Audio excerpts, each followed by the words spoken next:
So, nag-usap-usap kami, voluntaryo, na magbibigay kami ng pabuya, no? Ng 1 million pesos. Sa totoo lang, gusto na rin namin matapos, no? Yung investigasyon ng Blue Ribbon, no? Sa komite na ito, para makapag-file na rin kami ng committee report. Hello, welcome back po sa Philinfo TV. Ito nga at meron hong press conference ang Huwadcom. Napansin ko lang, bakit dadalawa sila? Nawawala si Fernandez, Paduano, Acop at si Atras Abante. Okay, panoorin po natin kung anong kasinungalingan, impormasyon ng kanilang sasabihin. Welcome to our Monday edition of our press conference. I'm Ryan Ponce Papaco, and I'll be moderating today. Before we start, we offer our prayers to those who were affected by recent super typhoon Pipito, and we hope that your loved ones are safe and secure, and we pray also that there will be no more destructive weather disturbances in the coming months. Today I'm honored to introduce our distinguished speakers. We have House Deputy Majority Leader and La Union 1st District Representative Francisco Paulo P. Ortega V, and House Committee on Basis Conversion Chairman and Zambales 1st District Representative Jefferson J. F. Conghon. Before I give our guest to everyone, sir, can you please deliver your short opening remarks? Naibagabigat tayo amin. Magandang umaga po sa ating mga listeners, mga kababayan natin. For today's press con, sana po lahat okay, sana po safe at wala naman po masyadong natamaan nung nakarang. Medyo malakas po yung huling bagyo natin. Morning. Good morning po sa inyo lahat. Thank you. Let's start with Mela Lismoras from PTV4. Hi, good morning po mga kong. Unahin ko lang po, kumustahin ko po sana yung naging epekto ng bagyong Pepito sa inyong mga distrito. I understand yung La Union umabot pa sa signal number 4, yung nakataas sa inyo. At kumusta po yung relief efforts yun nga sa La Union at sa Zambales? Thank you po. Yung sa amin naman, medyo malakas yung hangin, signal number 4. Medyo marami lang nag-early evacuation naman kami, tapos naka-preposition naman ng mga relief packs, of course, from our partners sa DSWD, saka yung mga personal din po na binigay natin na tulong. Although parang mas malakas, mas na-feel nila yung effect ng nakaraang bagyo dahil mas malakas yung ulan. Mas mahangin lang ng konti ngayon. So far, sa district ko, parang wala pa namang casualties na na-report. So far, so good. Sana nga po, kung pwede lang bawasan yung bagyo dahil medyo dire-diretso po, tinatamaan ng yung yung northern part ng Luzon. So, yun lang naman po from my end.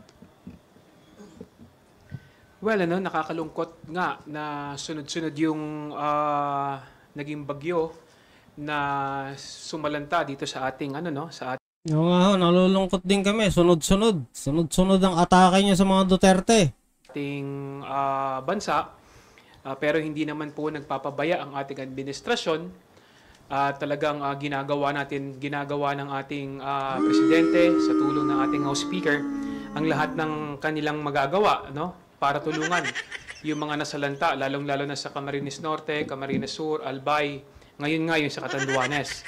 So sa tulong po ng Kongreso, kanina po may lumabas na 24 na trailer trucks na mga relief goods para pumunta sa mga nasalanta ng bagyo.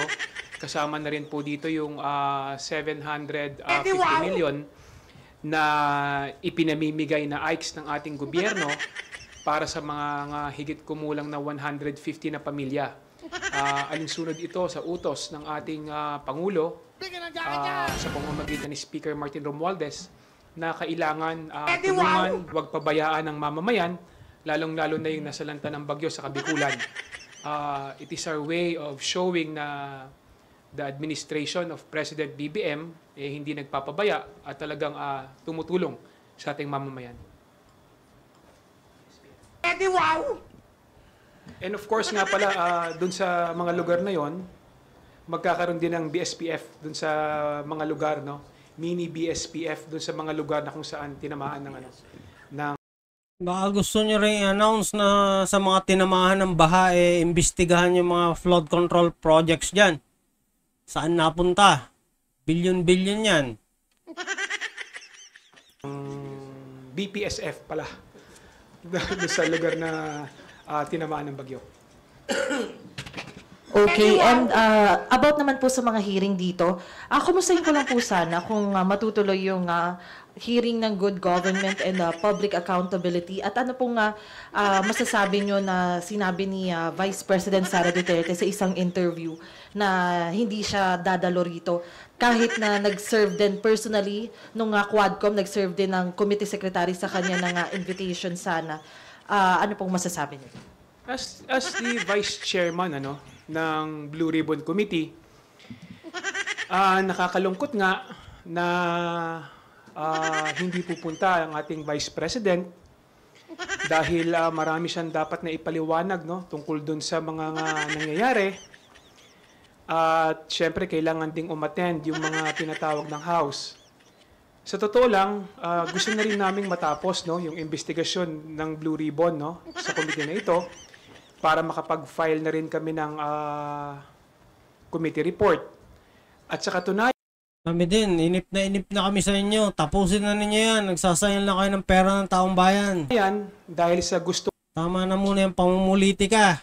nga nating matapos na yung hearing sa committee na ito, kami Mari pa kayo, mukhang malaki ang bigayan dyan bawat hearing. sa Blue Ribbon Committee at saka sa Quadcom, Tatanong lang, aming binibigyan na importansya na kailangan dumating yung mga itinatawag natin. Lalong-lalo na pati yung mga pumirma ng mga acknowledgement receipt. So, nag-usap-usap kami, voluntaryo, na magbibigay kami ng pabuya, ng 1 million pesos sa kung sino mang makakapagsabi o makakapagbigay ng impormasyon kung sino si Mary Grace Piatos. So, kami sa committee ng Blue Ribbon at saka sa Quad Committee, nagboluntaryo kami na mag-produce ng 1 million kung sino man ang makapagbibigay ng impormasyon patungkol kay Mary Grace Piatos at least para maka-attend siya sa hearing. Sundan ko lang naman, napakadami na pong imbitasyon lalo sa mga sumusunod naman po sa ating hearings. We've been lenient enough, nabigay na pong imbitasyon, meron na pong mga orders for the resource person. So, nag-aantay pa rin po tayo.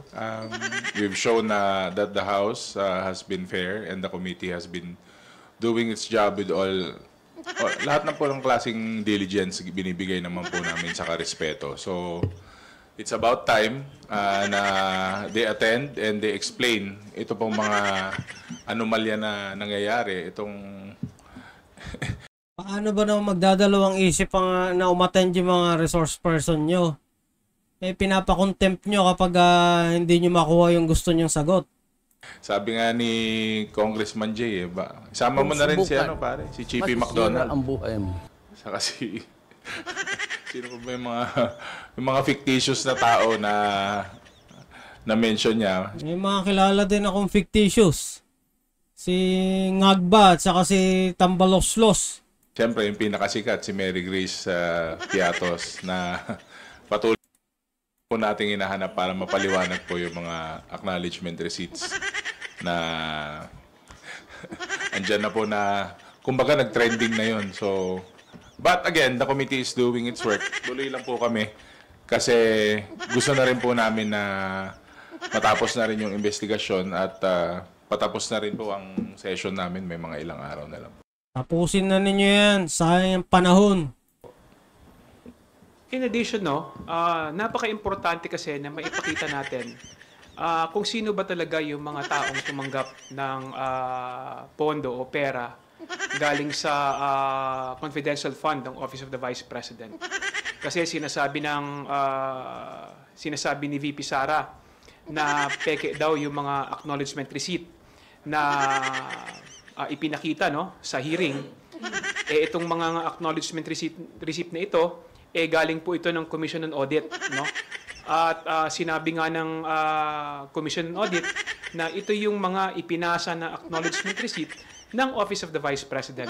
So, Yun nga pinasa yan sa Commission on Audit, pumasa sa kanila, ba't sa inyo ayaw pumasa? paano mo sasabihin na ito ay mga peke? Ang pondo ay nagastos ng 11 days. Mas ano pa yan, mas mabilis pa. Sabi nga natin, kung si Napoles, 60 days na naubos yung pondo, ito, 11 days lang, no? So, kinakailangan talaga. Ang pinag-uusapan natin dyan, 112 million lang. Mga nawawalang pera ng taong bayan ngayon, bilyon-bilyon. Ayan, sa flood control project, yung napagbentahan daw ng gold. Hinahanap ng mga abogado. Natin, yan yung kahalagahan na malaman natin kung ano yung katotohanan at napaka-importante na yung mga tao mismo na tumanggap ng pondo, pumirma sa acknowledgement receipt, makausap din at makausap at umattend ng hearing. No? At isa na nga dito, si Mary Grace Piatos. Kaya nga nag-usap-usap kami ng mga miyembro ng Quad at saka ng Blue Ribbon para mag-come up ng 1 million para ibigay kung sino man ang may alam ng kinaroroonan ni Mary Grace Piatos. Opo. Kung quick follow-up lang po about dun sa good government hearing, may balita rin po ba kay OVP Dami niyong pera, dami niyong pambili ng Piatos. Chief of Staff Yusek Zuleika Lopez? Kasi sa letter niya ang kanyang balik November 14. Are we hoping na sa next hearing natin ay makakadalo na siya? Do we have a new invitation na sent to Yusek Lopez office? Yung reply letter naman niya nandun na Nako, malamang hindi mag-a-attend dyan. Ipapakontempt nyo na naman yan pag ayaw nyo ng sagot. indicated na she will be back sa Binabastos nyo kasi binababoy nyo yung mga resource person. Kaya ayaw mag-attend sa inyo. sa yung oras na na-mention mo sa 14. Pero kailangan niya pong i-honor yon kasi napakahalaga niya po sa mga hearings na to, no? Kasi So siya, mga resource person, kailangan i-honor. Kayo, siya po ang nagre-release mas marami po siyang masasagot na importanteng mga katanungan and hopefully she will shed light dito sa mga anomalya na nahanap po ng Good Government Committee. Salamat. Ang balita ng committee is dumating na siya. Actually, November 14, ang balita ng ating committee dumating na siya. So, ini-expect natin sa Wednesday, attend siya dahil nga nakatanggap na siya ng subpoena, no? So, ini-expect natin na susunod siya sa imbitasyon ng komite at magpapakita na at least para magbigay linaw patungkol dun sa paggastos ng Office of the Vice President ng kanyang confidential fund. Thank you. Next question from Kat Forbes. ayan, malapit na yung question na kayo tatamaan. From Radyo Pilipinas. Sirs, good morning po. Meron pong recent na statement si Senator Win Gatchalian regarding po dun sa panukalang po dun ng Office of the Vice President. Although inapprove sa plenary yung budget na, inadopt ng plenary yung budget na binigay po ng House of Representatives na yung version.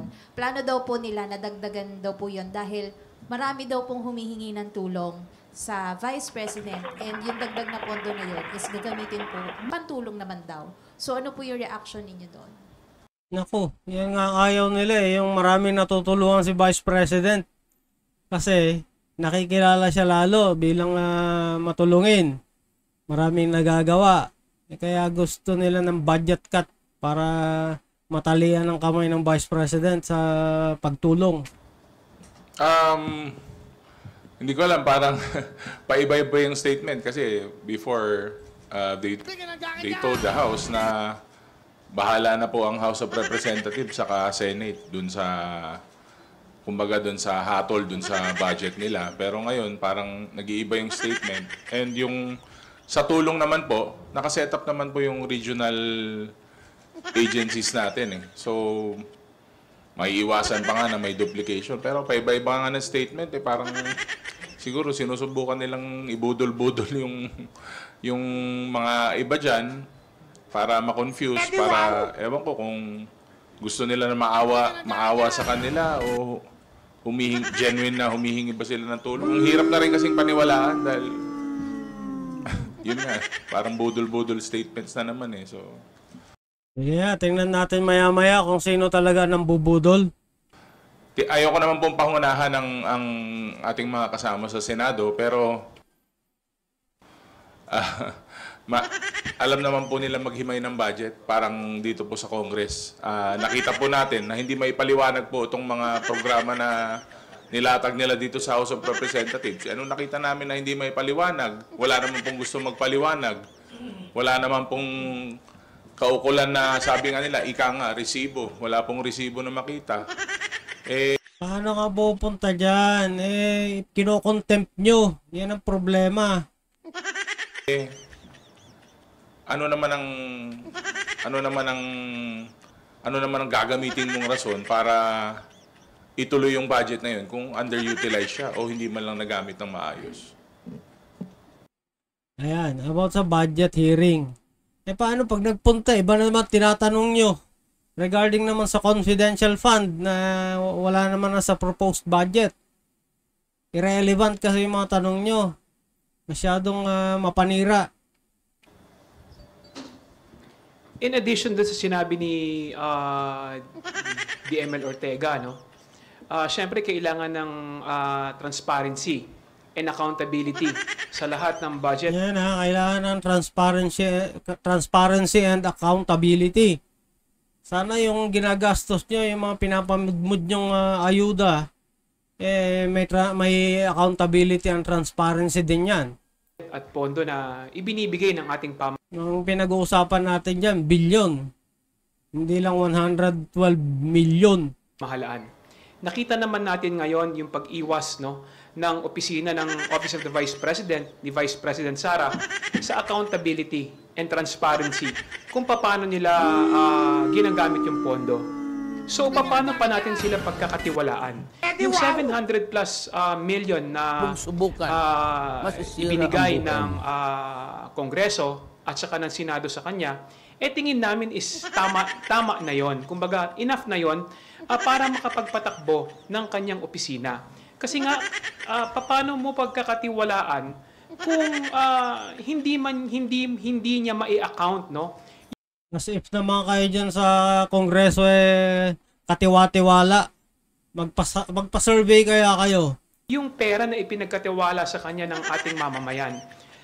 Sa bawat pera na Magpa-survey kayo kung kayo dyan sa Kongreso pinagtitiwalaan pa. Baka mabigla kayo sa resulta. ibinibigay, pinagkakatiwala natin, kailangan talaga ng transparency. Ayaw na natin na magkaroon, sabi nga ni DML Paulo, ayaw na natin magkaroon ng iba pang Mary Grace Piatos at Chippy McDonald's,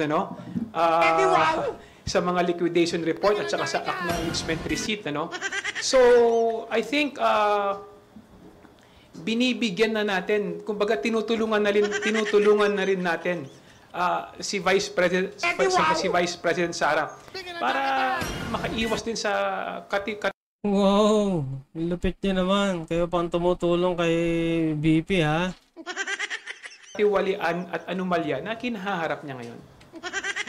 Sir, would you agree po na parang merong disconnect doon sa side ng Senate na gusto nilang ibalik yung pondo ni VP Sara para makatulong siya, pero meron ding papanukala na bawasan yung AKAP na nakita naman natin na Yan, speaking of AKAP. marami po yung natulungan?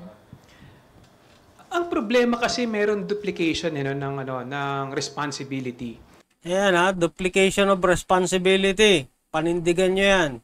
Naandyan naman na yung ating mga Department of Social Welfare, no? Ang ating DSWD, naandyan na yung ating DOLE, na talaga namang may mandato na tumulong, no, sa ating mamamayan. Ang nakita naman natin sa konstitusyon, ang opisina ng Vice President is may mga may mga responsibilidad na nakalagay diyan, no? At wala naman diyan, hindi naman responsibilidad ng opisina ng Vice President na magkaroon ng pondo. Yan ka nagkakamali kong. Hindi mo yata alam ang mandato ng Vice President. Pwede sila mag-initiate ng mga services tulad ng pagtulong. Ang hindi, yung Kongreso. Dapat yan, gumagawa lang kayo ng batas. Hindi yung kayo namumudmud ng akap ng mga ayuda. Yung tipong napakalaking stage, ang dami dun sa stage, mga congressman, tapos namumudmud ng ayuda. Parang meeting de avance na namimilit na kayo ng boto. Lalong-lalo na pagdating sa mga AICS, tupad at kung ano-ano pa, no? Ito ay responsibilidad ng DSWD at DOLE. Ayan kakasabi nyo lang. DSWD at DOLE ang namumudmud ng akap ng ayuda. So, yung AKAP naman, nakita naman natin na maraming natutulungan, maraming nabibigyan na ayuda sa ating mga kababayan. Sana wag itong bawasan, bagkus Kailangan din namin kung ng transparency dyan. Kailangan ilabas nyo rin yung listahan. Magpa-audit din kayo. dapat idagdagan pa para at least mas marami tayong matulungan sa ating mamamayan. Thank you po. Thank you. Dagdagan ko na lang ng konti. Go ahead, sir. Kami kasi lalo kami nila Kong J. Siyempre nasa district kami. As compared sa yung sa ito, isa pa to. Papaliwanag niya, didepensahan pero sablay pa. Sablay pa yung depensa. national scale. We are national officials o personalities, but we are on the ground. Nasa distrito po kami. At matagal na po to. Kunsihal pa ako, siyempre. Bakit? Pag matagal ng practice, nangangahulugan ba na tama? Bakit po yung mga ating naibibigay na sa beneficiaries, puro yung mga poorest of the poor? Hindi naman po sa pagsasantabi sa kanila. Pero marami po tayong trabahador sa ka-workers na talagang sakto lang yung kinikita nila. And the lower middle class, talagang na-address po ng AKAP yung concern nila. Sabi ko nga po pag nasa ground ako, di ba pag binibigyan ka ng AKAP, parang comforting, parang nabibigyan ka ng temporary na relief. Hence, yung acronym na yun po talaga ang nagagawa para sa ating mga low-income earners. Iba po yung nandun ka lang po kasi sa taas, iba yung nandun ka nasa ground na nakikita mo yung actual, lalo po sa mga select na sektor na yan. Mga grab drivers, mga dicer, yung mga delivery boys, delivery men and women. Nararamdaman po nila yan kasi minsan po yung AKAP na yun, bayad na po yung bayad nila sa renta, bayad na po yung bills nila, may pang-grocery na sila. So malaking tulong po yung AKAP na yan. At actually para sa akin, isa yan sa pinakamagandang programa na nagawa ng administrasyon na to. At Napakaganda naman talaga ng programa na yan. Yan ang problema. Bakit kayo mga congressman na namimigay niyan? Sabi mo nga, meron na tayong DSWD at DOLE. Sila dapat ang namumudmud niyan. disservice po yan kung Pero kapag si OVP, Office of Vice President ang namudmud, sinisilip nyo na hindi na kailangan, duplication of responsibility. kung tingin nila dapat nilang i-cut yung programa na yan o bawasan o alisin man lang. It's a disservice to the working class. It's a disservice to the low-income earners. Thank you. Let's call on Bibian Gulia from ABS-CBN2. Good morning po, Kongs. May I get your comment on the statement ni Representative Pantaleon Alvarez dito sa Quadcom hearing na inattendan ni dating Pangulong Duterte? Ano sabi? Huwadcom? Sabi po niya, walang mahalagang bagong impormasyon, big political dud. Dapat daw po i-file na lang ang kaso kung may kaso, pero walang basis na lumabas for a case doon daw po sa nakaraang hearing. Exactly. Kung meron kayo ebidensya, magkaso na kayo. Mag-file na kayo ng case. Grandstanding lang ang ginagawa nyo dyan. Bawat hearing, pabibo lang kayo dyan. Wala din po siya doon sa mga nakarang hearings. So, wala na rin po ako may comment kasi lagi na Sino mo naman to? Yan lang bang kaya mong isagot? Naging congressman ka pa naman. naman po siyang wala doon. Well, Sumagot ka na maayos. Laki-laki mo eh. Yan lang palang nasa utak mo.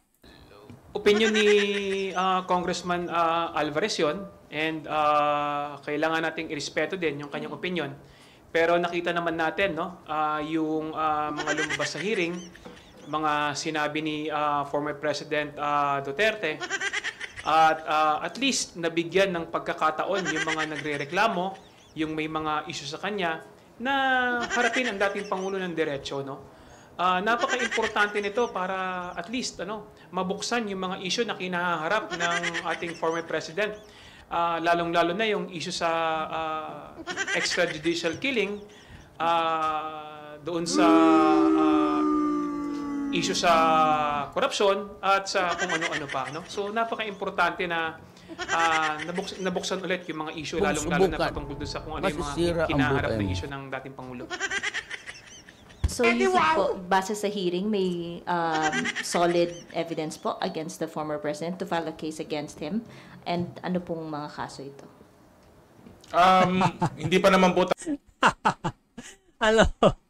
Nabutata kayo. Ano may sasagot nyo ngayon? Ngayon, ano may sasagot nyo?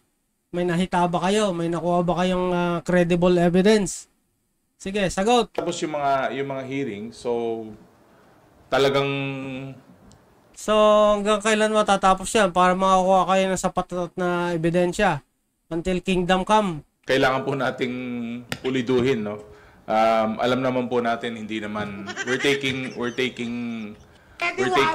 steps, pero we have to understand that all of this is in aid of legislation. So Subukan. kung meron mang kasong Masisira ang buhay mo. Alam naman namin, hindi yan aid of legislation. Hindi in aid of legislation, kundi in aid of political persecution. Malinaw yan. mahanap or kung may kaso man na dapat ipataw. As of now, the committee is taking it lightly. In the terms of yung kasi Taking it lightly. Wala nga kayo ebidensya. Yan yun, hindi taking it lightly.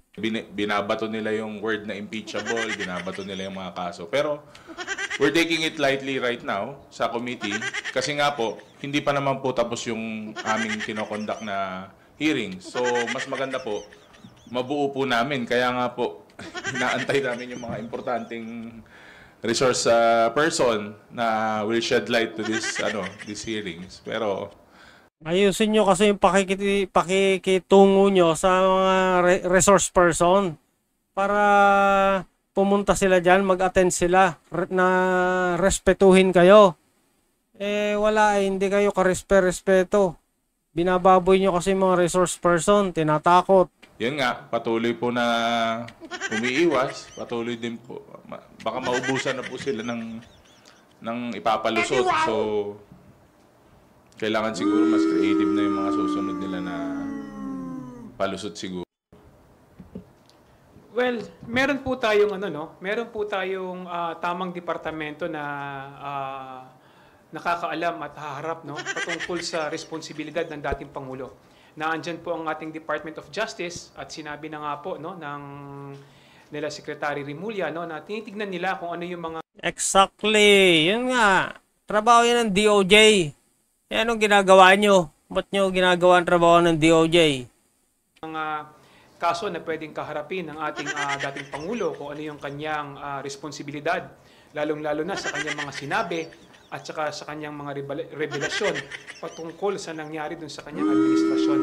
So, sa mga kaso naman, hayaan natin na ang Department of Justice na gawin yung kanilang trabaho patungkol dito.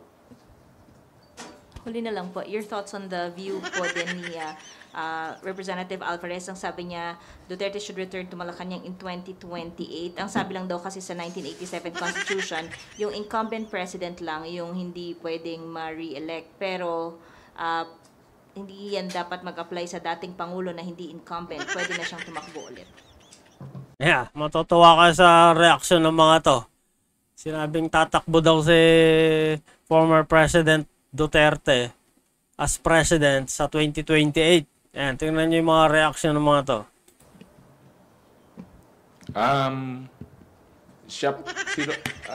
Si Presidente po ang tatakbo ulit? Ex-President Duterte? Yes. Good luck po.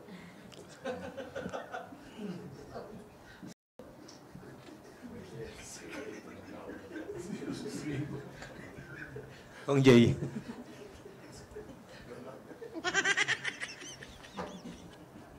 God bless. Reaksyon nyo. Thank you, Ko. Lagot kayo pag naging presidente ulit. Sigurado. Mumurahin na naman kayo dyan. Ipapadlock na yung Congress na yan. Thank you, Vivian. Next to ask question, Marian Enriquez from Channel 5. Ngiting aso kayo ha. Sige, tingnan natin pag naging presidente ulit ang Duterte. Sir, your comments lang po doon sa sinabi daw po ni former President Rodrigo Duterte na ito nga po si Trillanes o basing po doon sa sa previous Quadcom hearing na ito si Trillanes talagang Malacanang sponsored yan, hindi gagalaw yan ng ganun, walang pera yan. So, basically sinasabi po ni Duterte na bagong attack dog daw ng Malacanang is Trillanes. Your comments po. Actually, hindi ko naman... First time ko ma-meet si former Senator Trillanes nung hearing po sa Quadcom. And consistent naman po yata yung reputation niya na he has been... Reputation? Si Trillanes? Meron ba nun? Meron pa ba yun? Sigurado ka? A fiscalizer ever since. So, I really don't know him that well. Pero syempre, alam naman natin na ika nga may rivalry sila nung dating Pangulo. So, ginagamit nyo ngayon para pang-atake naman sa mga Duterte. Kasi meron siyang Excel file. Pinakitaan lang kayo ng Excel file na may figures. Niwala ang bank account eh. Naniwala na kayo. So, wala. Siguro ito, part, ano to? Anong part na ba to? Part 3 na siguro nung rivalry nila. Kasi nga, he's been deep with his own investigation since the Senate pa. But I doubt if he's an attack dog or what, or an attack dog of Malacanang. Nakita ko nga rin po yung interview with our executive secretary, parang hindi na lang po niya pinatulan. But ganyan, that's the way he works. So I think he's doing it on his own. Nagbigay na po ng statement no ang ating executive secretary at sinabi nga po niya na ito ay isang kahibangan ano yung kanyang statement na yon no. Dahil sinabi nga ng ating executive secretary na hallucination yon no. At alam naman natin yung issue ni former Senator Trillanes is 2016 pa.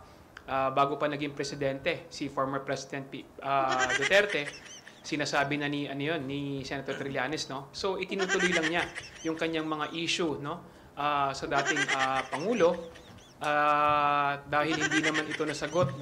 In short, nakahanap si Trillanes ng bagong master. Ng attack dog, meron ng bagong master din ng dating pangulo ng mga nakaraang taon, lalong-lalo na naging presidente siya. So I think valid lang na kailangan din niyang sagutin no yung mga issue sa kanya, lalong-lalo na yung mga ipinaparatang sinasabi ni Senator Trillanes sa kanya. Sir, last na lang po kasi I think also doon sa ambush interview after po no Quadcom hearing with former President Rodrigo Duterte, sinabi nga niya na yun, parang he is urging VP Sara to take an oath na rin, no? Dumalo po doon sa good government. Well, apparently, yung Friday na press con with VP Sara, she already dismissed the idea na magbabalik or a-attend pa sa hearing. Your thoughts on that? Naasa pa kayo? Asa pa kayong mag-a-attend? Labo na kayo. Actually, hindi ko napanood yung interview na yun. Pero, hindi Ano ba pinapanood mo? Pati napaka-importanting bagay hindi mo napanood. naman na ako pwedeng mag-rely sa statements ng Pangulo pagdating dun sa hearing sa good government kasi ang accountable naman dun is yung Office of the Vice President and yung si VP. So, aantayin natin kung ano sagot niya kasi I'm sure she will answer on her own on her own time sa pinaka-komportableng time na meron siya, pero I think the president cannot answer for her. The former president will not answer and cannot answer for her. Well, kung pinayuhan ni former president yung kanyang anak na si Vice President Sara na umattend sa hearing ng Blue Ribbon, I think magandang idea yon. Dahil gusto lang naman natin is yung malaman kung ano yung katotohanan para meron tayong accountability and transparency sa mga issues, no? At katulad nga na sinasabi nga ni Vice President na nung umattend daw siya ng Blue Ribbon, hindi naman daw siya tinanong, wala naman daw siyang ginawa kundi umupo. Paano namin siya tatanungin kung hindi naman siya mag-take ng oath, no? Napaka-importante na mag-take oath ang isang tao. Resource person nga siya eh. Hindi daw kailangan mag-take ng oath kapag resource person. Para meron siyang legal responsibility sa kanyang mga sinasabi. So, we invite again the Vice President to attend, no? And sana mag-take na siya ng oath para at least lahat ng sasabihin niya doon sa ating committee, sinumpaan niya at higit sa lahat, doon natin makikita kung ano ba talaga yung katotohanan, no? Laban sa mga issue na kanyang kinaharap.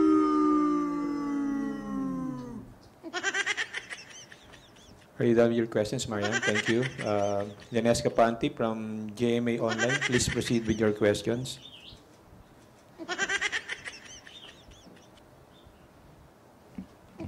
Sir, good morning po.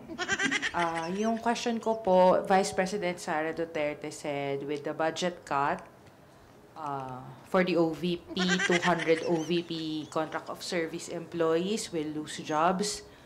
I understand sa House version, there's a provision for these employees who will potentially lose their jobs. How do you appeal to the Senate also do you appeal to the Senate to adopt that? Kasi meron, given the Vice President's statement, sir. Yun muna. I guess we will not appeal to the Senate kasi we've sent them our version po nung budget na inaprubahan natin dito sa Kongreso, no? Siyempre, discretion po nila yon. Meron din po silang karapatan na busisiin saka tignan po yung budget ng ating Office of the Vice President. And hindi naman po enough na reason yung employment for me. And I'm sure kaya nga po nagka-problema sa employment eh. Kaya po nagkaroon ng ganyan na problema dahil po yung fulfillment nga po ng trabaho, unang-una, yung utilization rate, yung burn rate, hindi na gamit maigi yung mga programa na yan. Kaya nga po nagkaroon po ng issues sa slashes sa budget. Dahil, paano mo lalagyan ng pondo, paano mo dadagdagan yung pondo, noong nakaraang taon, hindi naman nagamit. Sobrang underutilized. So, di ba, parang common sense would dictate na ibig sabihin, kung hindi ginamit yung pondo na yun, pati yung mga empleyado na yun, underutilized sila, hindi nila nagawa maigi yung trabaho nila dahil hindi nga po maganda yung pagpapatakbo ng mga programa na yun. So, again, but with the provision of the House, yung sinabit din po namin sa Senate, meron naman pong kaakibat saka magiging magiging role yung mga empleyado na yan at hindi naman po direktang mawawalan po ng trabaho. Ano ulit yung question? Paano yung 200 na mawawalan ng trabaho? The Vice President pointed that out, yung 200 daw ang mawawalan. But I understand sa House version kasi, Congressman Stella said something na hindi naman ito, parang there will be a provision Ito yung 200 na mawawalan ng trabaho sa mga satellite offices kung hindi nyo bibigyan ng pondo this coming year. for employees who will potentially lose their jobs as a result of the cut. So I'm just asking kung may update ba doon or Yes. where do you stand right now there? Yung 200 plus na sinasabi ni Vice President Sara na mawawalan ng trabaho para ipaglaban, i-justify yung kanyang budget. The problem is, hindi niya ginustify yung budget niya. So it's her responsibility. Sinabi niya, bahala ang Kongreso. Ilang beses siyang inimbitahan, hindi siya umattend, hindi siya pumunta para i-justify yung kanyang budget. And yet, pagkatapos, ibabalik. Ang problema nga, confidential fund naman yung tinatanong ninyo mga congressman. Irrelevant yung mga questions nyo. Puro political persecution. Tapos maghanap kayo ng mag-a-attend. Sa Kongreso, yung mawawala ng trabaho, in the first place, kung ginustify niya yung budget niya at inayos niya yung paggamit ng pondo ng pamahalaan, walang mawawala ng trabaho at maayos yung trabaho ng Office of the Vice President. At baka nadagdagan pa. Cover any information. The reward is for any individual who can provide information about those signatories na may suspicious names. No, on top of the Mary no, Grace, kung sino Mary yung- Grace Piatos lang. Sino yung makakapagturo, no? At para malaman natin kung sino yung makakatukoy, no, nung pagkatao ni Mary Grace Piatos at matutulungan tayo na maiharap siya, no, sa hearing, no? Kasi gusto naming malaman kung may katotohanan ba yung katauhan ni Mary Grace Piatos, no? Kasi ang sinasabi ng Office of the Vice President, totoo si Mary Grace Piatos. So right now, nagbibigay ng nagtulong-tulong yung mga miyembro ng Quadcom, ng Blue Ribbon, voluntarily nagbigay, no, para malaman, para at least we can put to rest, no? Na kasi hindi kami naniniwala na totoong may Mary Grace Piatos. So, sinasabi nila, totoo. So, kung sino yung mga kakatulong sa amin para mahanap si Mary Grace Piatos, handa pong magbigay ng pabuya, no? Yung mga congressman para at least matapos na rin yung trabaho namin sa Blue Ribbon.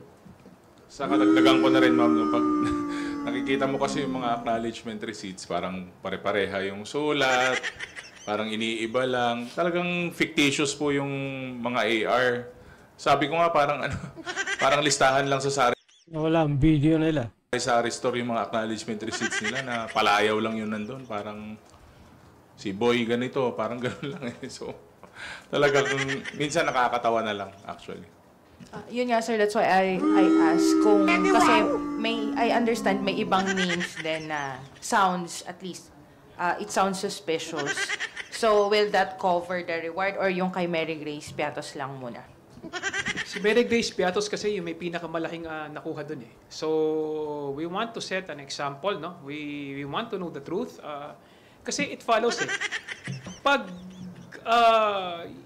Pag wala si Mary Grace Piatos, sigurado halos lahat na ng tao na naandun is fictitious na, no?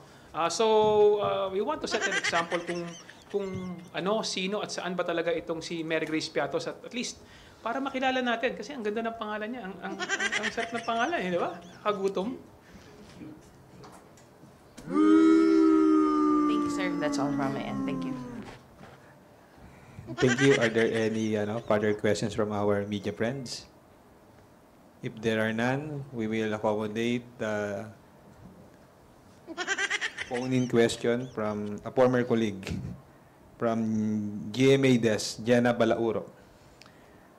Nag-submit po ba ng bank waiver si Digong? Next hearing, sino invited? Anong update ng Quadcom kay former Colonel Garma? Thank you. Yung sa waiver, nakita nyo naman po, paiba-iba po yung paiba-iba po yung sagot tungkol sa waiver. Nung una, mag-execute po ng waiver. Nung meron na po tayong ginawang waiver sa Quad, magpapaalam daw po sa asawa. Pero klaro naman po na yung na-mention po dun sa waiver is yung joint accounts, not with the wife, but with the VP, no? So, iba-iba po yung sagot eh. Iba sagot dun sa second floor, iba sagot sa hagdanan. Pagdating po dun sa ground floor, iba na naman po yung sagot. So parang Subukan. ang hirap po Masisira ang buhay mo. basahin. Pero wala pa pong Mabuti naman at nahirapan kayo basahin. ine-execute na waiver. Tingin niyo mag-execute ng waiver si former president ng ganun-ganun lang? Nagbitaw po siya under oath eh. So inaabangan po ng lahat 'yon. And sa Quad po, mag-uumpisa, inaayos pa para sa next hearing. Mag-uusap-usap muna po siguro yung mga members ng Quad para po ilatag ng maayos yung next na hearing. Hindi ko na sabihin, episode.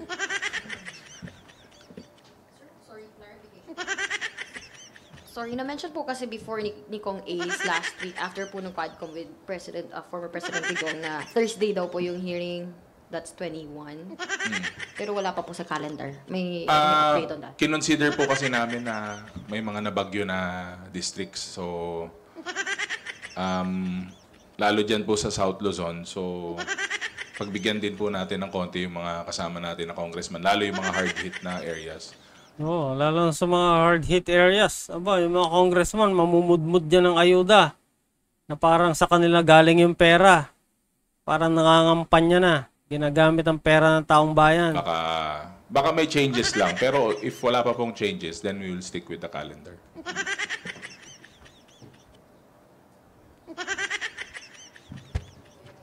Rosalicas from UNTV. Clarify ko lang po yung sa reward kasi nabanggit niyo po na nag-ambag-ambag Quadcom tsaka Blue Ribbon. Ba't kasama po yung Quadcom? Kasi halos lahat naman ng members din ng Quadcom, member din naman ng Blue Ribbon yan. Nakikita nyo naman na... kayo-kayo lang din naman lahat yan. Kayo-kayo lang ang naninira. Naglolokohan. Almost same, no? So, same lang ng mga manloloko. Yun nga, dahil kami rin din yung magkakasama doon. So, mas maganda kami na rin yung nag-usap-usap para at least malaman na natin yung katotohanan. Kasi napaka-importante na Masaklap niyan. Baka hindi nyo matanggap ang katotohanan. ma-resolve natin at makita natin kung ano yung totoo regarding sa kung ano nangyari sa confidential fund ng Office of the Vice President at saka ng Department of Education para at least hindi na ito maulit. Nakita na nga di ba?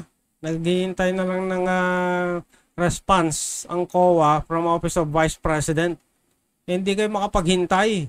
At makapagpasa tayo ng batas para ma-safeguard natin yung pang-aabuso nangyari sa confidential fund. I-safeguard nyo rin yung pang-aabuso ng budget yan sa mga pinapamigay na ayuda ni Romualdez. Romualdas. Okay, thank you. If there are no more questions, we will give the floor again to our distinguished guests for their short closing remarks. Una po sa lahat, maraming salamat sa ating mga kaibigan sa media. At least na andito po kayo upang mga kaibigan sa Bayarang Media. Malaman kung ano yung totoong nangyayari sa trabaho ng Kongreso at sana naging ligtas po ang inyong mga lugar doon sa nakaraang bagyo. At huwag po kayong mag-alala, ang Kongreso po ay hindi hinihinto, lalong-lalo na sa... Hanggang dito na lang po. Medyo wala nang substance yung remaining na sasabihin sa tingin ko. Kung di pa ho kayo nag-subscribe, pakiclick na po ang subscribe. And then hit the notification bell para lagi kayong updated. Salamat po.